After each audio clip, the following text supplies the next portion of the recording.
हाँ जी, नमस्कार आप सभी को। आप सभी का स्वागत है अपने इस YouTube चैनल एड्यूरोही पर। मैं आपका अपना विजय भारत आप सभी का स्वागत करता हूं।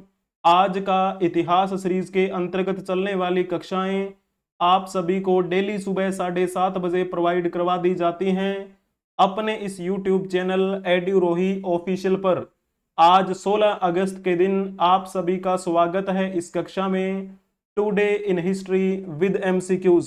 आज का दिन ऐतिहासिक दृष्टिकोण से किस मायने में महत्वपूर्ण है, उसी से संबंधित हम कुछ बातें कवर करने वाले हैं और आपसे मल्टीपल चॉइस क्वेश्चंस भी पूछने वाले हैं। ऐसे मल्टीपल चॉइस क्वेश्चंस जो पहले कभी आपके एग्जाम्स में पूछ लिए गए हैं या फिर आपके आने वाले एग्जाम्स के लिए जो इंपॉर्टेंट हो सकते हैं, उन्हीं क्वेश्चंस को आधार मानते हुए हम आपके लिए कुछ क्वेश्चंस भी लेकर आते हैं। ये आपकी कक्षा हफ्ते के 7 दिन होती है, एवरी डे होती है। अगर आपको ये कक्षा पसंद आ जाए तो कक्षा को लाइक कर दीजिएगा, अपने दोस्तों के साथ इसे शेयर भी कर दीजिएगा। अगर आपने अभी तक इस YouTube चैनल को सब्सक्राइब नहीं किया है तो सब्सक्राइब कर लीजिए, बेल आइकन बटन को भी प्रेस कर लीजिए ताकि समय से पहले आपको इस कक्षा की नोटिफिकेशन मिलती रहे। तो चलिए जी, शुरुआत करते हैं हम आज के इस महत्वपूर्ण दिवस की। और आज क्या है, 16 अगस्त है। तो शुरुआत करेंगे हम आज जिनका जन्मदिन है, जिन्होंने हमारे भारतवर्ष के लिए कुछ महत्वपूर्ण कार्य किए हैं, जिनसे संबंधित आपसे आपके एग्जाम्स में मल्टीपल चॉइस क्वेश्चंस पूछे जा सकते हैं। तो चलो सबसे पहले हम इनके बारे में जानेंगे। इनका नाम आपने हाल ही में सुना होगा खबरों में। क्यों आपने इनका नाम सुना है? तो हाल ही में ये गए हुए थे कहां पर? ओलंपिक खेलों में गए हुए थे जो अभी आयोजित करवाए गए हैं पेरिस में। ठीक है ना? तो थोड़ा सा आपको इनके बारे में पता होना चाहिए। लक्ष्य सेन के बारे में आप एक क्वेश्चन बताओ, उसके बाद हम इनसे संबंधित कहानी आपके साथ साझा करेंगे। जल्दी से आपको बताना है क्या इसका आंसर रहेगा। अगर आपने इसमें लिखा होगा उत्तराखंड तो आपने बखूबी अच्छा जवाब दिया है। भारतीय बैडमिंटन खिलाड़ी हैं लक्ष्य सेन, जो कि मूल रूप से कहां से बिलोंग करते हैं? उत्तराखंड से बिलोंग करते हैं। इनका जन्म आज ही के दिन 2001 में हुआ था और इन्होंने रिकॉर्ड भी बनाया है पेरिस ओलंपिक में, जो अभी हाल ही में हुए हैं 2024 में। इनका जन्म कहाँ पे हुआ? अल्मोड़ा में हुआ, और ये अल्मोड़ा आपको पता है उत्तराखंड में है। ठीक है ना? और बैडमिंटन खिलाड़ी हैं ये, बैडमिंटन। और इनके बारे में कहा जाता है कि इन्होंने विश्व चैंपियनशिप में कांस्य पदक जीता था। थॉमस कप जो हुआ उसमें इन्होंने गोल्ड मेडल जीता। कॉमनवेल्थ गेम जो 2022 में हुए उसमें एकल प्रतियोगिता में उन्होंने गोल्ड मेडल जीता और वहां पर इन्होंने मिश्रित में सिल्वर मेडल जीता था। एशिया टीम चैंपियनशिप में इन्होंने गोल्ड मेडल जीता। वर्ल्ड जूनियर चैंपियनशिप में ब्रॉन्ज मेडल जीता। एशियन जूनियर चैंपियनशिप जो कि 2016 में हुई थी बैंकॉक में, उसमें भी इन्होंने कांस्य पदक जीता था। और अभी जो हाल ही में कहां पे हुए थे ओलंपिक खेल, पेरिस में हुए हैं, है ना? तो पेरिस ओलंपिक में भी इन्होंने एक नया रिकॉर्ड बना दिया था सेमीफाइनल में पहुंचकर। आज तक ऐसा कोई कर नहीं पाया और इन्होंने ये कर दिखाया था। ठीक है, तो इस प्रकार इनके बारे में आपको जो कुछ बातें हैं वो ध्यान में रखनी है। ओलंपिक खेलों के बारे में आपको पता होना चाहिए। एक क्लास स्पेशल आपको प्रोवाइड करवा दी जाएगी कल तक, जिसमें ओलंपिक खेलों की पूरी कहानी आपको मिल जाएगी with the help of multiple choice questions.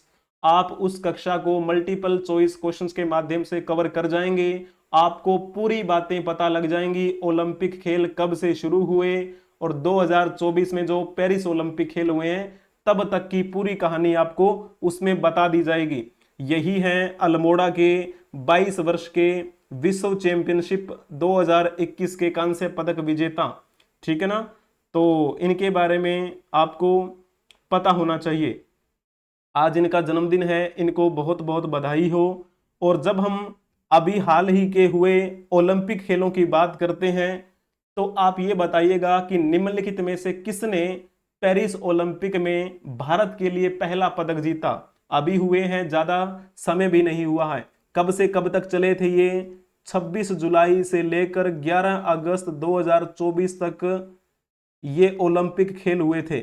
In Olympic खेलों में भारत के लिए पहला मेडल कौन लेकर आया था? तो मनु भाकर लेकर आई थी। मनु भाकर कौन है? ये कहां से बिलोंग करती हैं? तो ये हरियाणा के झज्जर जिले से बिलोंग करती हैं और ये एक महिला निशानेबाज हैं और इन्होंने पहला मेडल जीता इस पेरिस ओलंपिक में, इस सत्र में, निशानेबाजी में। ठीक है, कौन सा मेडल था वो? ब्रॉन्ज मेडल था और ब्रॉन्ज मेडल जीता इन्होंने। उसके बाद में पेरिस ओलंपिक में दूसरा मेडल हमारे लिए कौन लेकर आया था? तो भी नाम आएगा मनु भाकर का। लेकिन इनके साथ उस मेडल को लाने में एक सहयोगी रहे जिनका नाम क्या था? सरबजोत सिंह।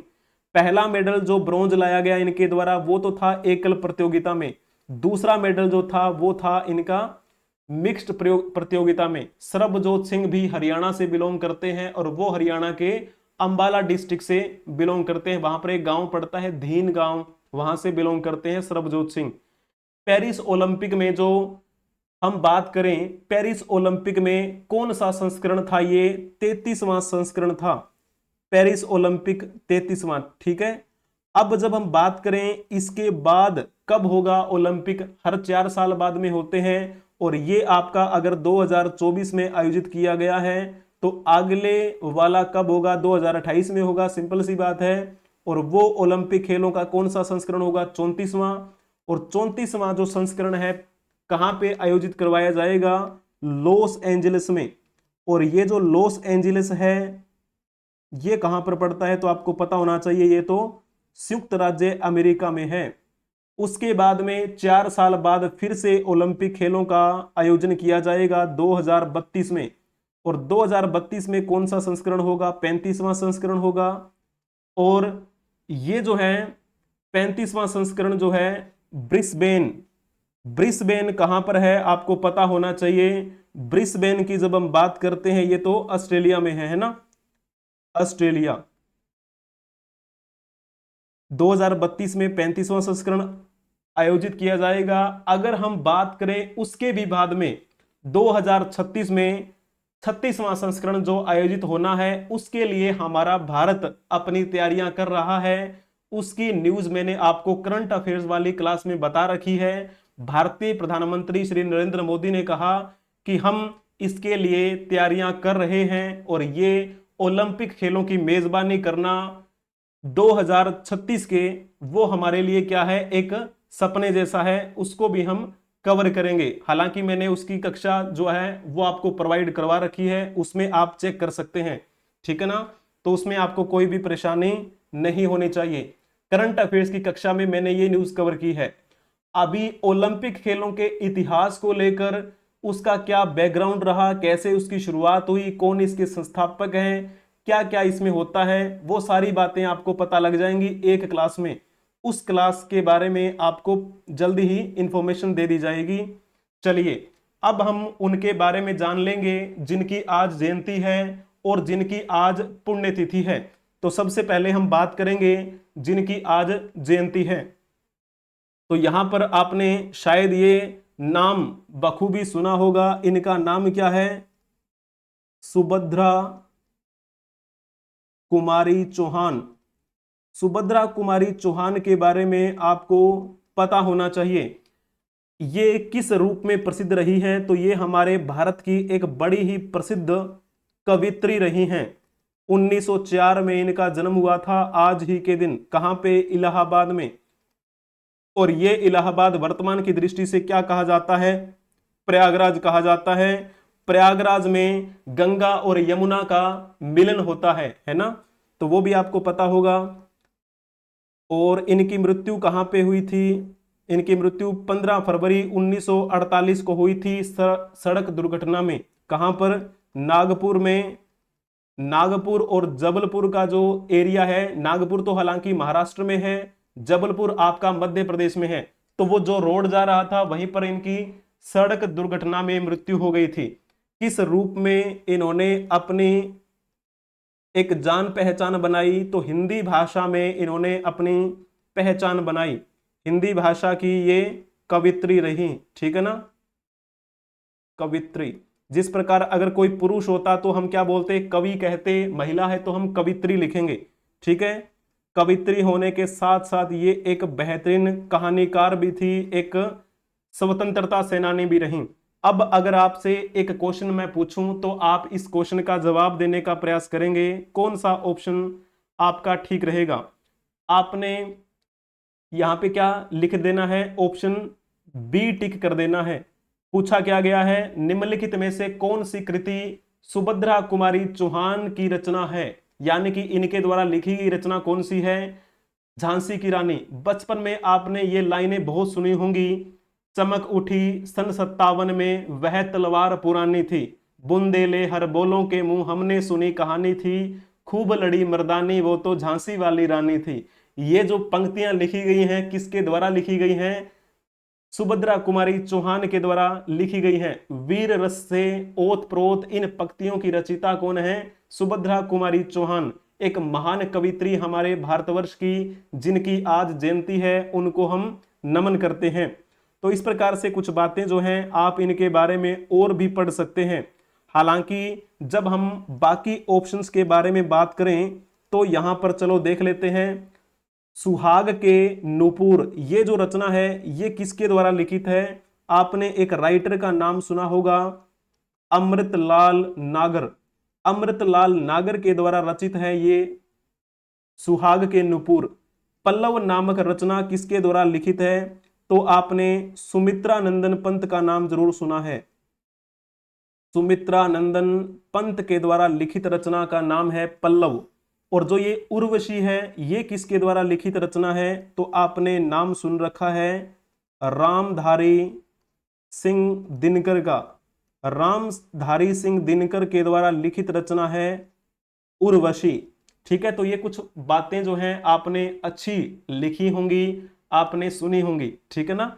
चलिए बहुत बढ़िया, अति उत्तम। यहां पर आप ये चेहरा देख पा रहे होंगे सुभद्रा कुमारी चौहान का। और इनकी एक रचना और भी थी, शायद आपने नाम सुना होगा, वीरों का कैसा हो बसंत। ये भी रचना किसके द्वारा लिखित है, तो भी नाम आप लिख देना सुभद्रा कुमारी चौहान का। हालांकि एक रचना का नाम तो मैंने आपको बता ही दिया, झांसी की रानी। तो ये भी रचना जो है किसके द्वारा लिखित है, सुभद्रा कुमारी चौहान के द्वारा लिखित है। इनके द्वारा और भी कई रचनाएं लिखी गई थी। एक रचना का नाम और मैं लिख देता हूं, मुकुल नामक इनकी एक रचना थी।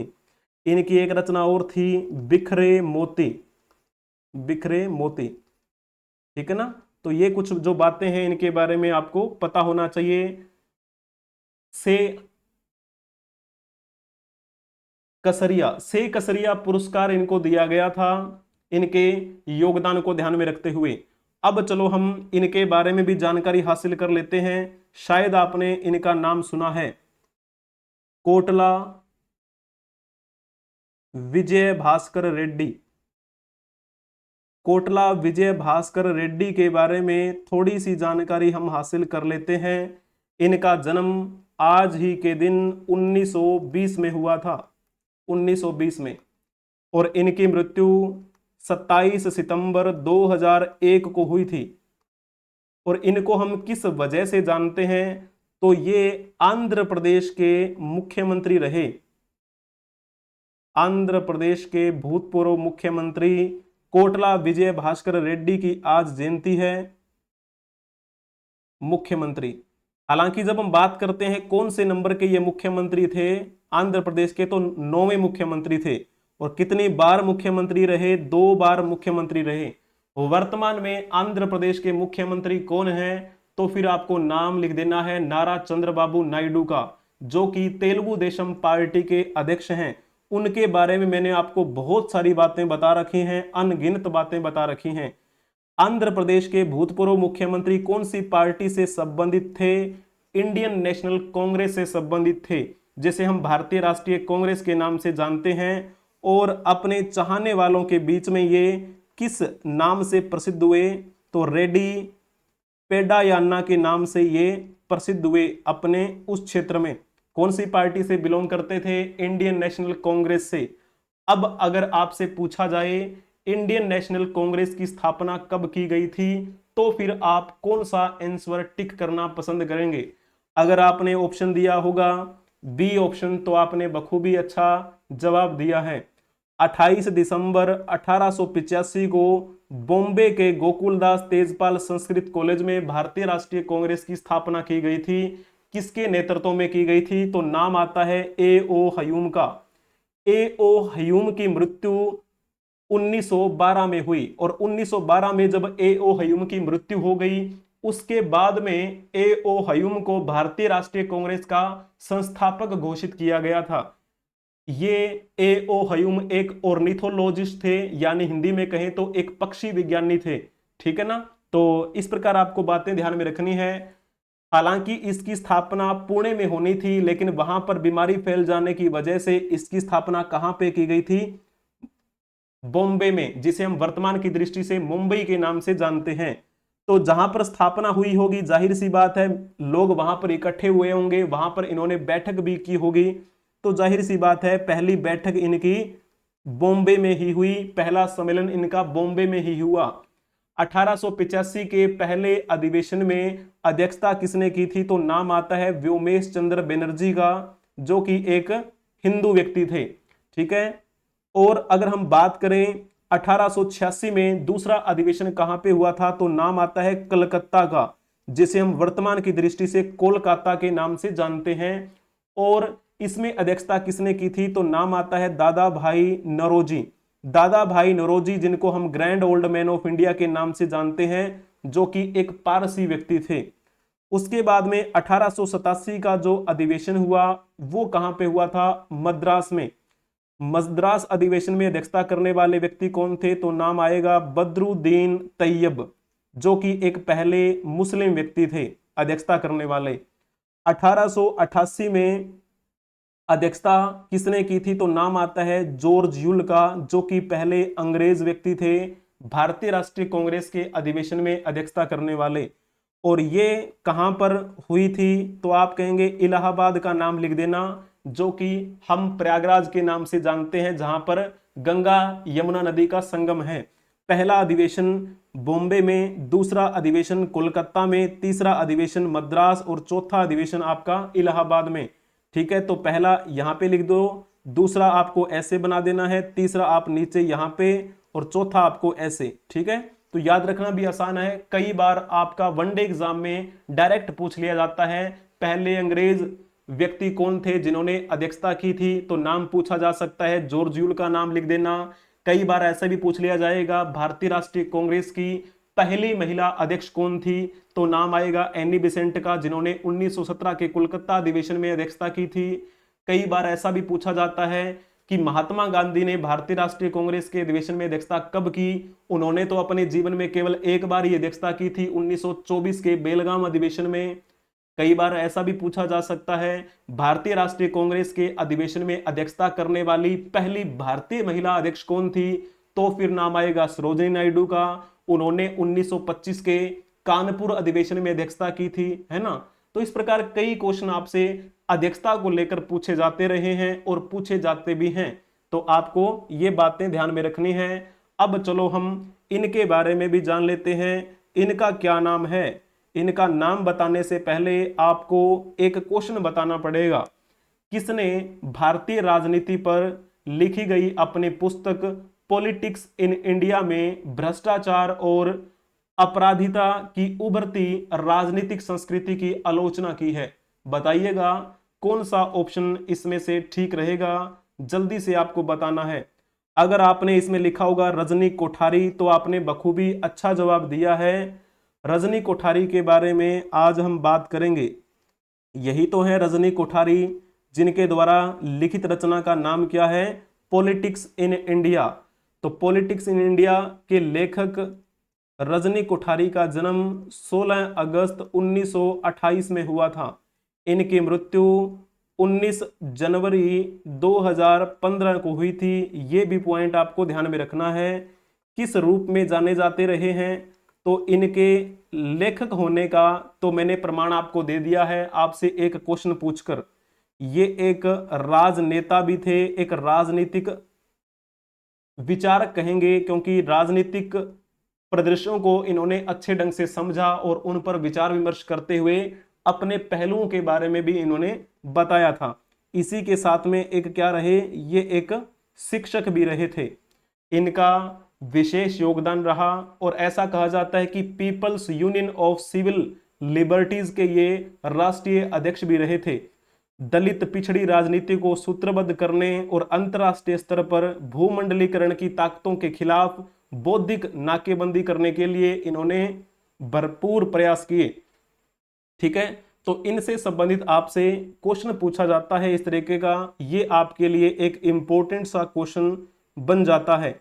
क्लियर हुआ आपको? रजनी कोठारी के बारे में एक HPPSC में पूछा गया था क्वेश्चन, भारत में राजनीति की आलोचनात्मक और रचनात्मक भूमिका को विकास के भारतीय मॉडल के रूप में किसने वर्णित किया?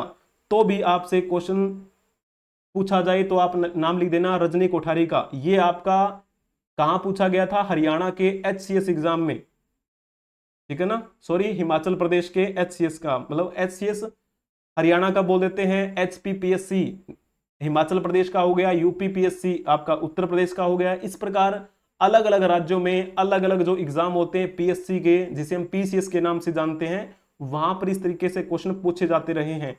एक भारतीय राजनीतिक वैज्ञानिक, राजनीतिक विचारक, सिद्धांतकार, एक लेखक कौन है? रजनी कोठारी, जिनकी आज क्या है, जयंती है, उनको हम नमन करते हैं।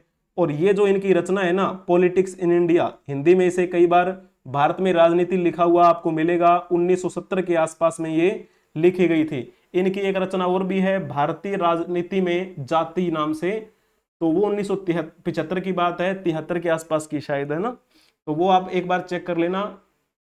भारतीय राजनीति में जाति नाम से रचना रजनी कोठारी के द्वारा लिखित किस वर्ष में है? 1973 या 1975 में से एक आपको मिलेगा। चलो जी, अब हम उनके बारे में जानकारी हासिल करेंगे जिनकी आज पुण्यतिथि है। तो चलो शुरू करते हैं हम। आज इनके बारे में भी आपने बखूबी जानकारी हासिल कर रखी होगी। इनका नाम आपने बखूबी सुना है, अटल बिहारी वाजपेयी इनका नाम है। अटल बिहारी वाजपेयी के बारे में हम जानेंगे। भारत के बड़े ही प्रसिद्ध राजनेता रहे हैं। 25 दिसंबर 1924 को इनकी हम कहेंगे जयंती मनाते हैं। इनका जन्म हुआ था 25 दिसंबर 1924 को। कहां पे? ग्वालियर में इनका जन्म हुआ था। ग्वालियर कहां पे है? मध्य प्रदेश में है। और इनकी मृत्यु आज ही के दिन हुई थी 2018 में। जब ये नेता थे उस समय विपक्ष भी बड़ा इनकी रिस्पेक्ट किया करता था, और अब तो ना तो सत्ता पक्ष ऐसा है ना ही विपक्ष ऐसा है। तो नई दिल्ली में इनकी मृत्यु हुई थी। जब हम बात करें अटल बिहारी वाजपेयी के बारे में, तो ये RSS के प्रचारक भी रहे, और RSS की बदौलत ही एक पार्टी बनी थी, शायद आपने नाम सुना होगा, जनसंघ का। तो जनसंघ के ये क्या रहे थे? राष्ट्रीय अध्यक्ष भी रहे। जनसंघ के राष्ट्रीय अध्यक्ष की भूमिका भी इन्होंने निभाई। उसके बाद में जब जनता पार्टी बनी और मोरारजी देसाई की सरकार जब बनी थी, उसमें विदेश मंत्री के रूप में इन्होंने कार्य किया, और वहां से जब इस्तीफा दे दिया वो सरकार गिर गई और मोरारजी देसाई ने इस्तीफा दे दिया था। उस समय के बाद इन्होंने एक नई पार्टी बनाई, BJP, और BJP के ये संस्थापक माने जाते हैं। और इनके साथी कौन थे? तो नाम आता है लाल कृष्ण आडवाणी का, जिनको 2024 में ही भारत रत्न से सम्मानित किया गया। ठीक है, अब थोड़ा सा हम समझने का प्रयास करेंगे धीरे धीरे। पहले हम बात बता देते हैं आपको अटल बिहारी वाजपेयी के बारे में। एक राजनेता होने के साथ साथ ये क्या रहे थे? हमारे प्रधानमंत्री रहे हैं। प्रधानमंत्री के रूप में कब से कब तक कार्य किया, इनके बारे में आपको पता होना चाहिए। जब ये पहली बार प्रधानमंत्री बने तो ज्यादा लंबे समय तक नहीं बन पाए। 16 मई 1996 को ये प्रधानमंत्री बने और 1 जून 1996 तक ये प्रधानमंत्री रहे। ठीक है, उसके बाद फिर से इनको मौका मिला था 19 मार्च 1998, 19 मार्च 1998 को ये प्रधानमंत्री बने और 19 मई 2004 तक ये प्रधानमंत्री बने। तो उसके बाद में तो आपको पता है मनमोहन सिंह बन गए थे, 2004 से 2014 तक रहे थे, है ना। तो वो कहानी भी आपको पता है। ये एक अच्छे राइटर थे, एक अच्छे लेखक थे, एक अच्छे कवि भी थे। इनके द्वारा लिखित कुछ रचनाएं जो हैं वो मैंने क्रॉप करके आपके सामने दिखाने का प्रयास किया है। क्या क्या हार में क्या जीत में, किंचित नहीं भयभीत में, कर्तव्य पथ पर जो भी मिला यह भी सही वो भी सही, वरदान नहीं मांगूंगा हो कुछ पर हार नहीं मानूंगा। एक इनकी और भी है, टूटे हुए सपनों की कौन सुने सिसकी, अंतर की चीर व्यथा पलकों पर ठिठकी, हार नहीं मानूंगा रार नहीं ठानूंगा, काल के कपाल पे लिखता मिटाता हूं गीत नया गाता हूं। यह भी इनके द्वारा लिखित है। आओ फिर से दिया जलाएं, भरी दोपहरी में अंधियारा, सूरज परछाई से हारा, अंतरतम का ने निचोड़े, बुझी हुई बातें सुलगाएं, आओ फिर से दिया जलाएं। तो ये जो रचना है ये भी किसके द्वारा लिखित है, अटल बिहारी वाजपेयी के द्वारा लिखित है।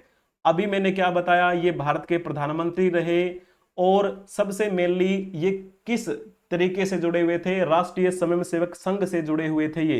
तो यहां पर आप देख सकते हैं एक प्रचारक की भूमिका में, और ये पार्टी से संबंधित जो चेहरा है आपने देखा भी होगा। अब एक क्वेश्चन आपसे मैं पूछता हूं राष्ट्रीय स्वयंसेवक संघ के बारे में, फिर मैं थोड़ी सी कहानी आपको समझा दूंगा ताकि आपको कंफर्म हो जाए बीजेपी की स्थापना इन्होंने किस प्रकार से की थी।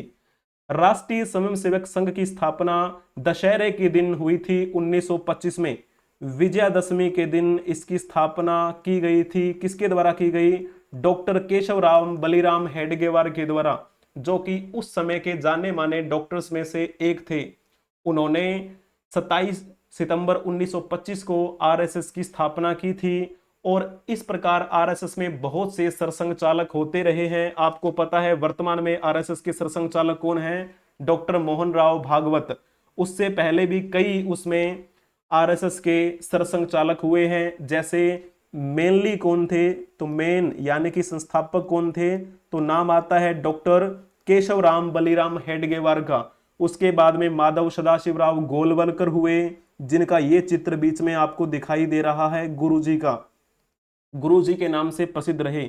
उसके बाद में मधुकर दत्तात्रेय देवरस आए, उसके बाद राजेंद्र सिंह तोमर आए, उसके बाद में कोपाहाली सीतारामैया सुदर्शन आए, और फिर डॉक्टर मोहन राव भागवत जो वर्तमान में आरएसएस के सरसंघ चालक की भूमिका निभा रहे हैं।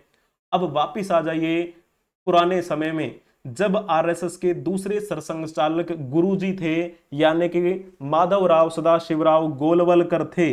उन्हीं के सहयोग से श्यामा प्रसाद मुखर्जी ने क्या किया था, जनसंघ की स्थापना की थी। जनसंघ की स्थापना, जनसंघ के संस्थापक कौन थे, तो नाम आता है श्यामा प्रसाद मुखर्जी का।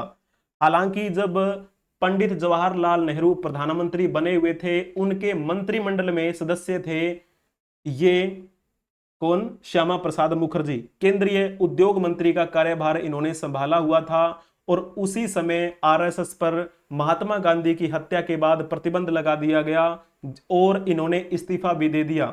उसके बाद में ये आरएसएस के दूसरे सरसंघ चालक गुरुजी से मिले और उनसे सलाह मशवरा करते हुए एक नई पार्टी बनाने की रणनीति बनाई और एक नई पार्टी इन्होंने बना दी। नई पार्टी जो बनाई उसका नाम क्या रखा इन्होंने, जनसंघ नाम रखा, जनसंघ, ठीक है ना। इसका चुनाव चिन्ह क्या रहा, दीपक इनका चुनाव चिन्ह रहा और भगवा झंडा इन्होंने एक झंडे के रूप में रखा। इस जनसंघ का मुख्य उद्देश्य क्या था, धारा 370 को तोड़ देना, राष्ट्रीय स्तर पर गाय को गौ माता का दर्जा देना और देश में समान नागरिक संहिता हो, ऐसा इनका क्या था, उद्देश्य था। इनके प्रोटोकॉल में जो लिखा हुआ था कि हमारा ये काम है, हम ये काम करेंगे।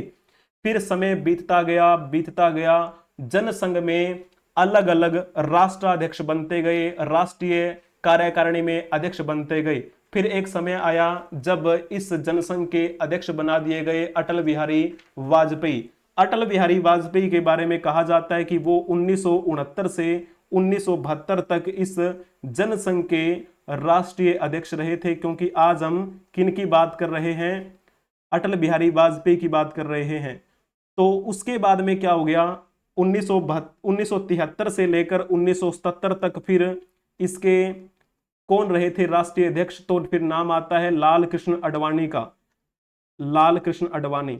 जब लाल कृष्ण आडवाणी जनसंघ के राष्ट्रीय अध्यक्ष थे, उस समय कौन आएगा, उस समय आपातकाल की घटना आपने सुनी होगी। इंदिरा गांधी की सरकार चल रही थी, उन्होंने आपातकाल की घोषणा कर दी, इमरजेंसी लागू कर दी थी 25 जून 1975 को, और वो इमरजेंसी 21 मार्च 1977 तक चली। अब टर्निंग पॉइंट यहां पर आया था 1975 में, जब ये इमरजेंसी लागू की गई। जितनी भी विपक्षी पार्टियां थी सभी ने कहा कि हम इकट्ठे हो जाते हैं और इंदिरा गांधी को हराते हैं, क्योंकि इंदिरा गांधी अपनी मनमानी कर रही है, इमरजेंसी लागू कर रही है। फिर एक नई पार्टी का उद्भव हमें देखने को मिला था, जनता पार्टी का उद्भव हुआ, जिसमें कई नेताओं ने मिलकर कार्य किया। कई नेता इसमें मिलकर पार्टी का निर्माण करते हैं और जनसंघ का इसमें विलय हो गया था जनता पार्टी में। और भी कई पार्टियां आई, जैसे कि संयुक्त सोशलिस्ट पार्टी, भारतीय लोकदल, जनसंघ, कांग्रेस, एक और कांग्रेस जो थी वो भी इसमें सम्मिलित हो गई। तो इन कई पार्टियों ने मिलकर एक जनता पार्टी का निर्माण किया। इस जनता पार्टी का निर्माण होते ही नए प्रधानमंत्री बना दिए गए, इंदिरा गांधी की सरकार गिर गई और प्रधानमंत्री कौन बनाए गए, मोरारजी देसाई बनाए गए। अब वो तो लक्ष्य पूरा हो गया कि इंदिरा गांधी को हराना था और गद्दी से हटा देना था, वो तो हटा दिया, नए प्रधानमंत्री बन गए। फिर क्या हुआ, मोरारजी देसाई जब सरकार में आ गए पीएम के रूप में, उस समय विदेश मंत्री बना दिए गए कौन, अटल बिहारी वाजपेयी। विदेश मंत्री अटल बिहारी वाजपेयी बनाए गए। सूचना एवं प्रसारण मंत्री लाल कृष्ण आडवाणी को बना दिया गया। बाद में फिर इनके अंदर वापस फूट पड़ने लगी, ये भूल गए कि हमारा उद्देश्य क्या था। फिर इनको ऐसा लगा कि जो आरएसएस से आए हैं या तो वो आरएसएस की सदस्यता दें या फिर वो जनता पार्टी को छोड़कर चले जाएं। उस समय एक समाजवादी नेता हुआ करते थे मधु लिम्बे नाम के, उन्होंने ये सदस्यता का एक मुद्दा उठाया। उन्होंने कहा कि जो भी जनसंघ से आए हुए हैं वो इस जनता पार्टी के होकर रहें, आरएसएस की सदस्यता उनको त्यागनी होगी। अटल बिहारी वाजपेयी उस समय एक मुख्य चेहरा थे जनसंघ की तरफ से, और लाल कृष्ण आडवाणी भी राष्ट्रीय अध्यक्ष बने हुए थे जनसंघ की तरफ से। दोनों ने ही मना कर दिया कि हम आरएसएस को नहीं छोड़ सकते, और फिर इन्होंने इस्तीफा दे दिया। जब इन्होंने अपने हाथ पीछे खींच लिए, तब फिर मोरारजी देसाई ने भी क्या कर दिया, इस्तीफा दे दिया। इस्तीफा देने के बाद जनता पार्टी की सरकार जो है वो गिर गई। जनता पार्टी की सरकार गिरने के बाद भारतीय राष्ट्रीय कांग्रेस यानी कि इंदिरा गांधी वाली पार्टी, उसकी पार्टी के सहयोग से एक नए प्रधानमंत्री बनाए गए चौधरी चरण सिंह। हालांकि वो मूल रूप से कौन सी पार्टी से थे, लोकदल पार्टी से संबंधित थे वो। उनकी भी सरकार लंबे समय तक नहीं चली। और फिर क्या हुआ, जनता पार्टी का ये जो आप कह सकते हैं स्ट्रक्चर बिगड़ गया। लाल कृष्ण आडवाणी और जो अटल बिहारी वाजपेयी थे वो चले गए अलग साइड में, और उन्होंने क्या कर दिया, उन्होंने भारतीय जनता पार्टी की स्थापना कर दी। और भारतीय जनता पार्टी के पहले अध्यक्ष कौन बनाए गए, अटल बिहारी वाजपेयी बनाए गए। 1980 से लेकर 1986 तक रहे।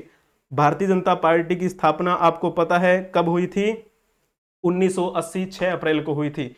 तो इस प्रकार मैंने आपको कहानी बता दी है अटल बिहारी वाजपेयी के बारे में कि किस प्रकार से उन्होंने अपना आरएसएस में अपना कार्य किया, फिर वो किस प्रकार से जनसंघ में आए, किस प्रकार से जनता पार्टी में विदेश मंत्री रहे, किस प्रकार उन्होंने इस्तीफा दे दिया और किस प्रकार वो संस्थापक बने इसके। ठीक है, भारत रत्न अटल बिहारी वाजपेयी। चलिए बहुत बढ़िया, आज हम उनको नमन करते हैं। भारत में पहला आम चुनाव किस वर्ष हुआ था, तो अगर आपने लिखा होगा 1951-52 तो आपने बखूबी इसमें अच्छा जवाब दिया है। अब जैसे हम बात करें प्रथम आम चुनाव जब हुए थे ना, उसमें जनसंघ पार्टी ने भी क्या है अपने उम्मीदवारों को उतार दिया था। उम्मीदवार जो उतारे गए उसमें आपको पता है कौन कौन जीत कर आए। केवल 3 उम्मीदवार जीत कर आए थे, जिनमें एक तो खुद वो थे डॉक्टर श्यामा प्रसाद मुखर्जी, जो कहां से जीत कर आए थे, पश्चिम बंगाल की सीट से जीत कर आए थे। लेकिन और जो एक और थे वो भी पश्चिम बंगाल की सीट से ही जीत कर आए थे, दुर्गा चरण बनर्जी।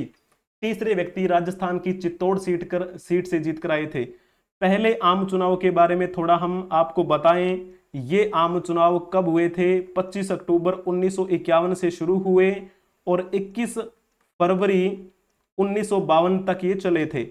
इसी वजह से 1951-52 लिख दिया जाता है। 17 अप्रैल 1952 को पहली लोकसभा का गठन हुआ था। पहली लोकसभा के अध्यक्ष कौन बनाए गए थे? तो आम नाम आता है जीवी मावलंकर का, है ना। जीवी मावलंकर पहली लोकसभा के अध्यक्ष रहे। वर्तमान में कौन सी लोकसभा चल रही है? तो आपको पता होना चाहिए 18वीं लोकसभा चल रही है। 18वें लोकसभा के अध्यक्ष कौन है? ओम बिरला। ओम बिरला इससे पहले की जो लोकसभा थी 17वीं लोकसभा, उसके भी अध्यक्ष रहे। वर्तमान में 18वीं लोकसभा के भी अध्यक्ष हैं। लगातार 2 बार लोकसभा के अध्यक्ष बन गए हैं ओम बिरला। क्लियर हुआ आपको ये पॉइंट? चलिए, बहुत बढ़िया, अति उत्तम।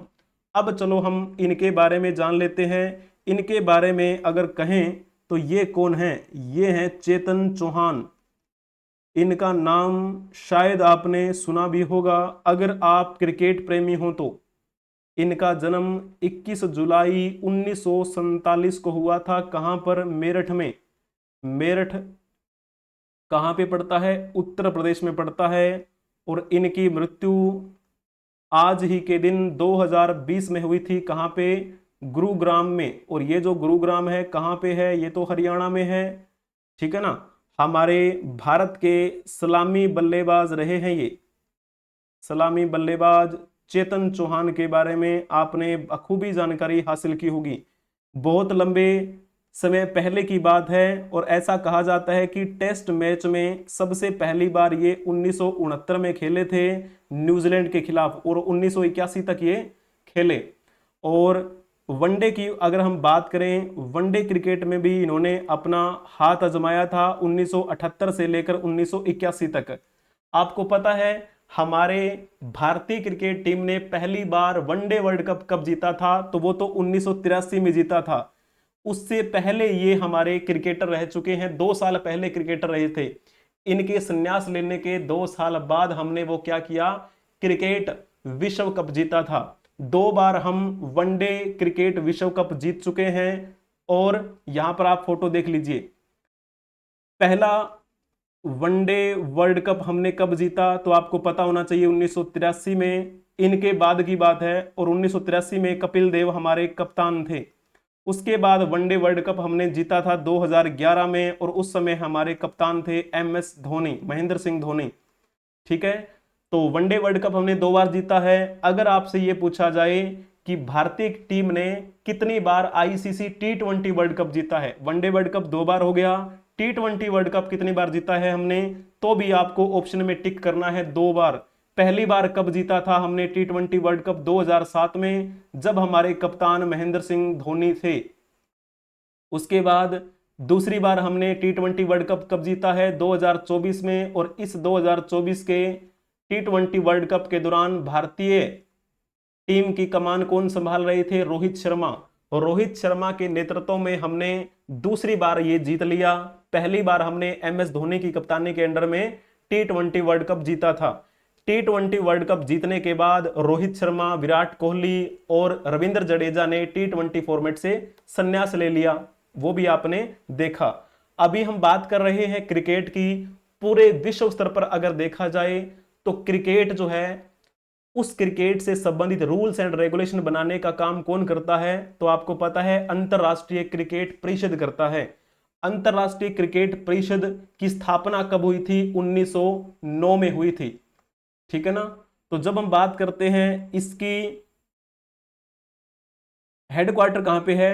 दुबई, संयुक्त अरब अमीरात। जिसने लिखा होगा उसका आंसर बिल्कुल ठीक है ना। दुबई में है मुख्यालय ICC का, जिसे हम इंटरनेशनल क्रिकेट काउंसिल के नाम से जानते हैं। अब चलो हम इनके बारे में भी जान लेते हैं। इनका नाम आपने जरूर सुना होगा, गुरदयाल सिंह। गुरदयाल सिंह की आज पुण्यतिथि है। इनका जन्म 10 जनवरी 1933 को हुआ था। कहां पे? पंजाब में। और इनकी मृत्यु आज ही के दिन हुई थी 2016 में। किस वजह से जाने जाते रहे हैं ये? तो ये हमारे भारत के एक प्रसिद्ध साहित्यकार हुए हैं। कौन सी भाषा को इन्होंने एक नया आयाम दिया? तो पंजाबी भाषा में इन्होंने अपना साहित्य लिखा। और अगर आपसे क्वेश्चन पूछा जाए, एक क्वेश्चन बताने का प्रयास करेंगे, साहित्य के क्षेत्र में दिया जाने वाला सर्वश्रेष्ठ पुरस्कार कौन सा है? ज्ञानपीठ पुरस्कार है।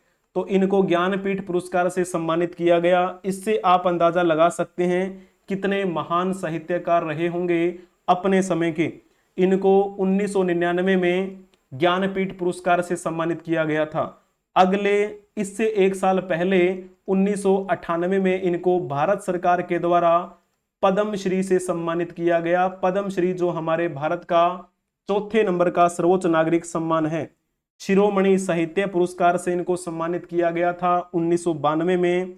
उससे पहले इनको साहित्य के क्षेत्र का दूसरा सर्वश्रेष्ठ पुरस्कार मिला था, जिसे हम साहित्य अकादमी पुरस्कार के नाम से जानते हैं। वो तो इनको बहुत पहले ही मिल गया था 1975 में।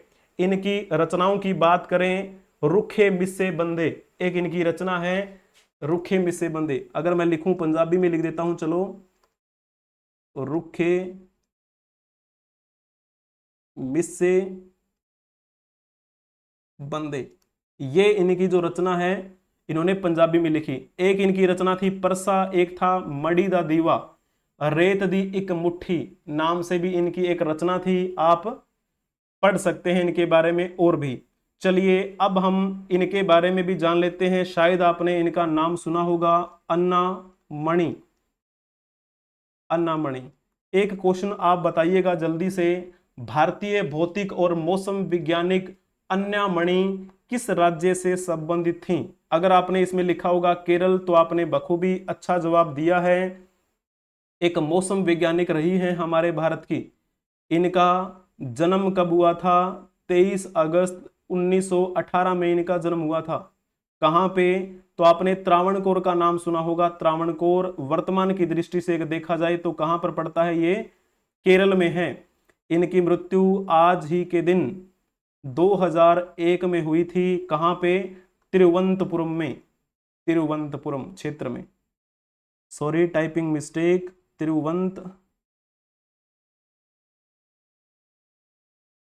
तिरुवनंतपुरम में इनकी क्या हुई थी? मृत्यु हुई थी। किस वजह से जानते हैं हम इनको? भारत में मौसम वैज्ञानिक की भूमिका इन्होंने निभाई थी। और ये कहां से बिलोंग करती हैं? केरल से। आज इनकी पुण्यतिथि है। अन्ना मणि जो थी ना, ऐसी महिला कही जाती हैं जिनके कारण देश में मौसम की भविष्यवाणी करना आसान हुआ था। ऐसे ऐसे उपकरण इन्होंने तैयार किए जिनसे भविष्य में होने वाली जो मौसमी संबंधी घटनाएं हैं उनकी जानकारी मिलना आसान हो गया। तो इनका बहुत अहम योगदान है। शायद आप इनका नाम भी नहीं जानते होंगे। चलिए जी, अब हम इनके बारे में भी जान लेते हैं। इनका नाम क्या है? एक नाम जो बड़ा फेमस नाम है, नुसरत फतेह अली खान। नुसरत फतेह अली खान के बारे में पहले आप एक क्वेश्चन बताओ। नुसरत फतेह अली खान साबरी बंधु और अजीज वारसी किस गायन शैली से संबंधित हैं? अगर आपने इसमें ऑप्शन टिक किया होगा बी ऑप्शन, तो आपने बखूबी अच्छा जवाब दिया है, कवाली। ये एक क्या है? कव्वाली से संबंधित गायक हैं। बहुत बेहतरीन गायक रह चुके हैं अपने जमाने के। इनका जन्म 13 अक्टूबर 1948 को हुआ था। कहां पे? फैसलाबाद में। 1948 में इनका जन्म कहां पे हुआ? फैसलाबाद। हालांकि हमारा भारत स्वतंत्र कब हुआ था? 1947 में। अंग्रेज भारतीय स्वतंत्रता अधिनियम 1947 के तहत भारत को छोड़कर गए थे। एक साल बाद इनका जन्म हुआ। वर्तमान की दृष्टि से देखा जाए वो क्षेत्र कहां पड़ता है? पाकिस्तान में पड़ता है। और इनकी मृत्यु आज ही के दिन 1997 में हुई थी। कहाँ पे इनकी मृत्यु हुई? लंदन में। और ये लंदन किसकी राजधानी है? तो इंग्लैंड का ये क्षेत्र है। संगीतकार रह चुके हैं, गायक रह चुके हैं ये, कव्वाली और गजल के लिए ये जाने जाते हैं। सूफी भक्ति संगीत की विधा कव्वाली के महानतम गायकों में इनका नाम आता है। ठीक है ना? तो इस प्रकार आपको ये बातें जो है ध्यान में रखनी है। 10-10 घंटे लगातार ये गाया करते थे। ऐसे थे नुसरत फतेह अली खान। इनके भी आपने शायद कव्वालियां सुनी होगी, इनकी गजलें सुनी होंगी, बड़े फेमस हैं, यूट्यूब पे चेक कर लेना। ठीक है ना? तो इस प्रकार से ये कुछ बातें जो हैं वो हमने कवर की हैं आज के दिन। ये फोटो आप देख सकते हैं, नुसरत फतेह अली खान यहाँ पर ये दिखाई दे रहे होंगे। सोशल मीडिया पे काफी रील्स आपको मिल जाएंगी इनसे संबंधित। एक बच्ची जो थी वो इनका क्या है, एक सजदा कर रही थी, वो भी शायद आपने वीडियो देखी भी होगी। तो अगर आज जिनका जन्मदिन है उनको बहुत बहुत बधाई हो। जिनकी आज जयंती है या फिर जिनकी पुण्यतिथि है उनको हम श्रद्धांजलि अर्पित करते हैं। अगर आपको ये कक्षा पसंद आई है तो कक्षा को लाइक कर दीजिए, अपने दोस्तों को शेयर भी कर दीजिए। अगर आपने अभी तक इस YouTube चैनल को सब्सक्राइब नहीं किया है तो सब्सक्राइब कर लीजिए, बेल आइकन बटन को भी प्रेस कर लीजिए ताकि समय से पहले आपको इस कक्षा की नोटिफिकेशन मिलती रहे। एक बात आपको बता दें, इस कक्षा की आपको PDF प्रोवाइड नहीं करवाई जाएगी। केवल करंट अफेयर्स की जो कक्षा होती है उसकी PDF आपको प्रोवाइड करवाई जाती है। इस कक्षा की PDF आपको नहीं मिलेगी। इसके अलावा आप हमें टेलीग्राम, फेसबुक, मौज, हिप्पी, जोश, share chat, WhatsApp channel, Instagram, Twitter, x पर भी फॉलो कर सकते हैं। बशर्ते आपको सर्च करना है EduRohit24। अगर आप सर्च ना भी करें तो वीडियो के डिस्क्रिप्शन में सभी सोशल मीडिया प्लेटफॉर्म्स के लिंक मिल जाएंगे, वहां से डायरेक्ट आप हमें फॉलो कर सकते हैं। बने रहिएगा हमारे साथ एड्यूरोही ऑफिशियल के साथ। हम मिलेंगे नेक्स्ट क्लास में, तब तक के लिए आप हंसते रहें, मुस्कुराते रहें, पढ़ते रहें, खेलते रहें, खिलखिलाते रहें। जय हिंद, जय भारत, वंदे मातरम।